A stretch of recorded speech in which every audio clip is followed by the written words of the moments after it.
হাতে থাকবে খাতা কলম। সাধারণ মানুষ কোনো সমস্যার কথা বললেই তা লিখে রাখতে হবে সেই খাতায়, যাতে ভোটের পর ধরে ধরে সেই সব সমস্যার সমাধান করা যায়।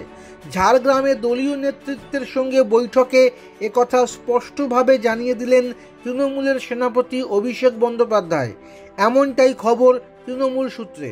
সেই সঙ্গে দলীয় প্রার্থী এবং নেতারা বাড়ি বাড়ি গিয়ে কি বলবেন, কোন বিষয়গুলিতে বেশি জোর দেবেন, তাও বাতলে দিয়েছেন তৃণমূলের সর্বভারতীয় সাধারণ সম্পাদক। গত লোকসভা ভোটে ঝাড়গ্রাম আসন দখল করে নিয়েছিল বিজেপি। দলীয় সূত্রে খবর, সেই আসন পুনরুদ্ধার করতে গেলে যে আগে অন্দরের দ্বন্দ্ব মেটানো জরুরি এবং দলের সকলের সমন্বয় রেখে কাজ করা উচিত, তা বৈঠকে বারবার মনে করিয়ে দিয়েছেন অভিষেক। সেনাপতির সঙ্গে বৈঠকের আগে মন্ত্রী বীরবাহা হাঁসদার দলীয় নির্বাচনী সংসদীয় কমিটির হোয়াটসঅ্যাপ গ্রুপ ছেড়ে বেরিয়ে যাওয়া নিয়ে জল্পনা তৈরি হয়েছিল দলের অন্দরে। অভিষেকের ঘণ্টা দুয়েকের বৈঠকের পরে বীরবাহাও লড়াইয়ের অঙ্গীকার করেছেন।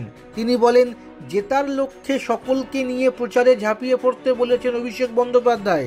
বারবার বলেছেন নিজেদের মধ্যে যেন কোনো দ্বন্দ্ব না থাকে।